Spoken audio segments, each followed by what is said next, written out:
¿Qué tal, amigos? Les habla el Padre Rafael Chávez. Les doy la bienvenida nuevamente a este su pequeño espacio de meditaciones. Estamos a domingo 2 de junio y hoy celebramos la solemnidad del Corpus Christi, o como también lo podemos decir, del cuerpo y la sangre de Cristo. En el nombre del Padre, y del Hijo, y del Espíritu Santo. Amén. Señor nuestro Jesucristo, que en este admirable sacramento nos dejaste el memorial de tu pasión, concédenos venerar de tal modo los sagrados misterios de tu cuerpo y de tu sangre, que experimentemos continuamente en nosotros el fruto de tu redención. Tú que vives y reinas con el Padre en la unidad del Espíritu Santo, y eres Dios por los siglos de los siglos. Amén. Y en este día solemne, la primera lectura está tomada del libro del Éxodo, capítulo 24, versículos del 3 al 8. En aquellos días, Moisés bajó del monte Sinaí y refirió al pueblo todo lo que el Señor le había dicho y los mandamientos que le había dado. Y el pueblo contestó a una voz: haremos todo lo que dice el Señor. Moisés puso por escrito todas las palabras del Señor. Se levantó temprano, construyó un altar al pie del monte y puso al lado del altar 12 piedras conmemorativas, en representación de las 12 tribus de Israel. Después mandó a algunos jóvenes israelitas a ofrecer holocaustos e inmolar novillos como sacrificios pacíficos en honor del Señor.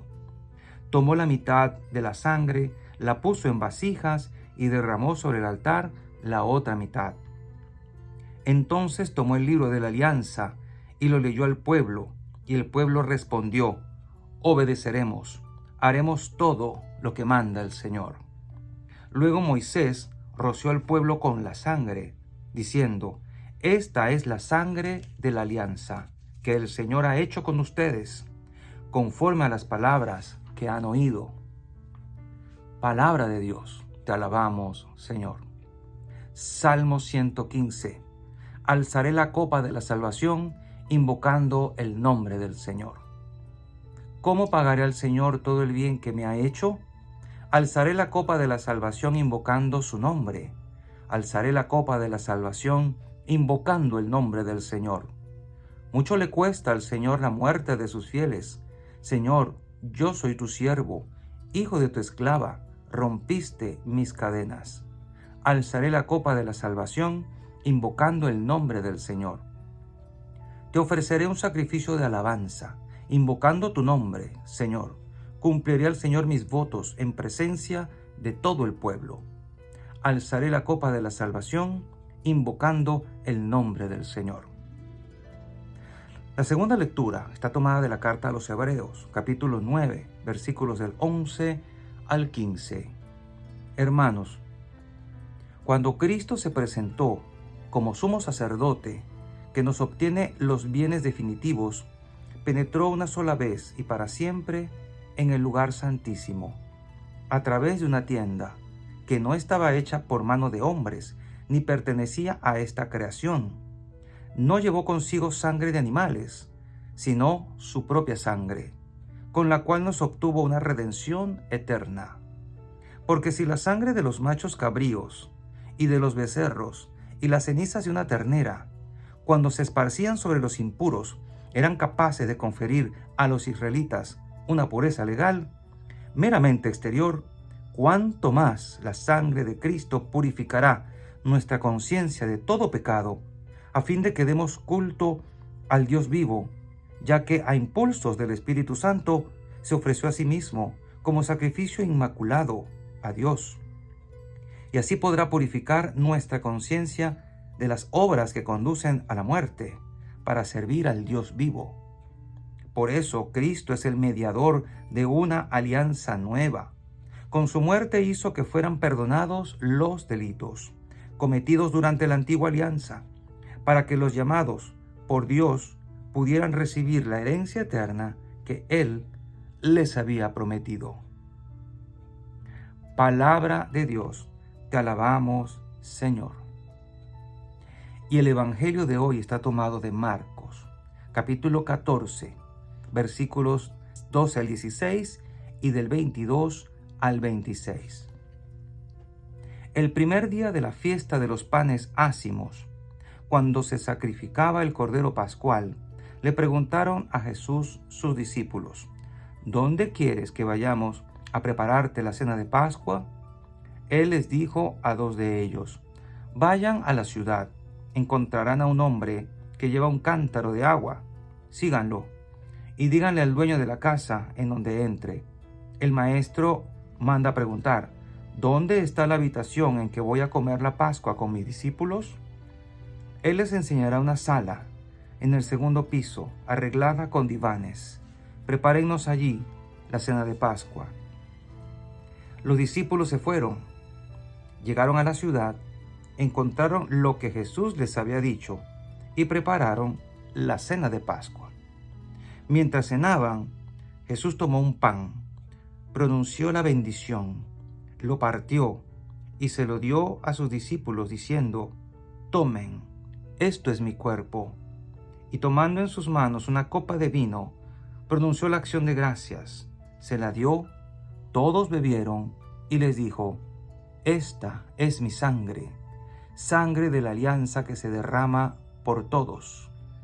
Yo les aseguro que no volveré a beber del fruto de la vid hasta el día en que beba el vino nuevo en el reino de Dios. Después de cantar el himno, salieron hacia el monte de los olivos. Palabra del Señor. Gloria a ti, Señor Jesús. El santísimo cuerpo y la sangre de Cristo merecían una fiesta aparte. Así se veía venir. Así lo dispuso el Señor. A través de los signos que dio, visiones, a través del milagro eucarístico de Bolsena, a través del Papa que se encargó en aquel momento de, verificar el milagro que se suscitó para avivar la fe de un sacerdote que había perdido la fe en la Eucaristía y que tal vez iba a celebrar su última misa.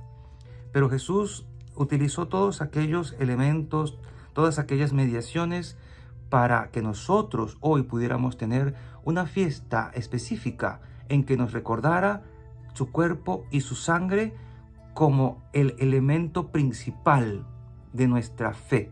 De hecho, cuando acabamos de consagrar el cuerpo y la sangre de Cristo, decimos: este es el sacramento de nuestra fe. No nos olvidemos de eso. Dice el Concilio Vaticano II que la Sagrada Liturgia, la Eucaristía, es la meta hacia donde va toda la actividad de la Iglesia, la cumbre hacia donde tiende toda la actividad de la Iglesia y la fuente de donde emana toda la fecundidad, la eficacia y la fuerza de la misma Iglesia. Todo va hacia la Eucaristía y todo sale de la Eucaristía. Podríamos preguntarnos: ¿acaso ya no había una fiesta para celebrar la Eucaristía? O sea, el Jueves Santo. Recordemos que en ese día se celebran tres elementos principales: la institución de la Eucaristía, el sacramento del orden sacerdotal y el mandamiento del amor. Entonces, en esos tres elementos se centra la celebración del Jueves Santo. Pero en esta solemnidad nos centramos única y exclusivamente en el cuerpo y la sangre de Cristo, que han permanecido con nosotros desde el siglo I hasta nuestros días. Cada vez que vamos a la Santa Misa, nosotros recordamos aquella última cena de Jesús, pero la primera misa que se celebró y que Él celebró en aquella oportunidad. Una cena que de hecho recuerda los sacrificios del Antiguo Testamento, en donde incluso se utilizaban sacrificios de animales cuya sangre esparcida sobre el pueblo, como dice el texto del Éxodo, purificaba a la gente. ¿Cuánto más, dice la carta a los Hebreos, la sangre del Hijo de Dios nos limpia a nosotros de todo pecado?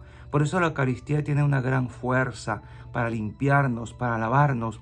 Aunque tú estés en pecado, mortal o viviendo en una situación de pecado, no te prives de ir a misa. No uses eso como excusa para decir: no voy a ir a la misa, porque la obligación de ir a la misa no se pierde. tenemos que acudir a la Santa Misa y participar de ese sacrificio, de ese momento, orar en comunidad, porque de alguna forma el Señor hace llegar su gracia para que o nos convirtamos y salgamos de esa situación de pecado que nos priva de la gracia santificante, o encontremos más gracias actuales y méritos para la vida eterna. De alguna forma el Señor hace llegar a nosotros su gracia, porque la gracia de Dios es más poderosa que nuestros propios pecados. Hoy en el Evangelio de Marcos, el Señor nos recuerda aquel maravilloso momento en que ocurre la primera transubstanciación, término que no aparece en la Biblia, pero que fue necesario crear y utilizar en la teología posterior para poder explicar lo que se celebra en cada misa y que hoy tenemos que recordar. ¿Qué pasa en la Santa Misa? Cuando tú vas a la misa, estás como que participando de un viaje en el tiempo. Te vas a aquel momento hace 2000 y tantos años en el cual Jesús se sacrificó. Entonces el altar que está en la iglesia es mesa y es altar, como los altares de piedra del Antiguo Testamento. Cumple ambas funciones porque es una cena, pero también es un sacrificio incruento porque no se derrama sangre, pero están expresados en el cuerpo y en la sangre que están allí separados. El pan, que es representado por la hostia, así se llama, hostia que viene de la palabra víctima, traduce como víctima, es ese pedacito redondo de pan ácimo, por eso es blanquito. Hay también de otros tonos porque son integrales, pero es pan, al fin y al cabo, pan ácimo. Y vino de uva, con especificaciones claras para que pueda ser válido en la consagración. Esos elementos se transforman por la imposición de manos del sacerdote y por la oración consacratoria en el cuerpo y la sangre de Cristo. O sea que después de la consagración ya no es pan, ya no es vino, sino que hay que hablar del cuerpo y la sangre de Cristo. Entonces, por eso caemos de rodillas, por eso nadie debería estar de pie, a menos que sufra de una seria lesión en las piernas, pero aún así debe ser una venia ante el misterio que se presenta en la Eucaristía. Y digo esto porque creo que es un buen momento para reflexionar nuestra actitud espiritual y exterior al momento de ir a la Santa Misa. Estamos ante un misterio y un milagro que se realiza todos los días en nuestras parroquias. ¿Cómo vas? ¿Cuál es tu disposición interior? ¿Cómo es tu adoración? Porque a la misa vamos a adorar, vamos a postrarnos y arrodillarnos ante Jesús que se hace presente para continuar con nosotros en el camino de la vida. Creo que es un buen momento para retomar esta actitud respetuosa de adoración, de alabanza, de sumo respeto cuando entramos a un templo y sobre todo cuando ya está la celebración de la Santa Misa. No llegamos a un local, no llegamos a un centro comercial, no vamos a un teatro o a un cine. Estamos en el templo, en la casa donde Dios ha querido quedarse, en aquel lugar pequeñito que es el sagrario o tabernáculo, y estamos con la comunidad y el sacerdote, en un ambiente sacro, donde la música y todos los elementos de la liturgia nos inspiran al cielo, nos hacen pensar en el cielo, en la liturgia sagrada que se celebrará en el cielo. Todo nos habla de la eternidad. Por lo tanto, dejémonos envolver por el misterio eucarístico. Vayamos hoy a las procesiones, que es el punto central del Corpus Christi, caminando hacia la eternidad como pueblo de Dios, peregrino en este mundo transitorio, porque todos estamos aquí de paso. No perdamos de vista hacia dónde vamos. Somos un pueblo que camina por el mundo, pero que no es de este mundo, y anhelamos la patria eterna. Ya ahí está nuestra cabeza, y nosotros que somos su cuerpo le seguiremos hasta donde Él está. Alabado sea Jesucristo. Y la bendición de Dios Todopoderoso, Padre, Hijo y Espíritu Santo, descienda sobre cada uno de ustedes y les acompañe siempre. Seguiremos en contacto, si Dios lo permite, a través de este canal. Chao, chao.